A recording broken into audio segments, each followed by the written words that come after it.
Was that your deck? Yeah, we're wanting it. My dad is. He wants it back? No, it ain't really ours. The dude owns this land. We're trying to finish ours at our house. He told us to come get it. He said, because if not, he's going to let this, they're going to crush it. We'll get it out for you. I mean, if it's going to be hard for y'all, don't worry about it.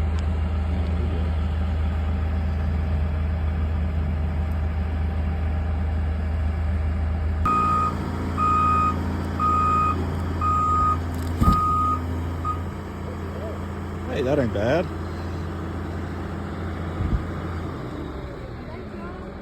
Yeah, you're welcome, man.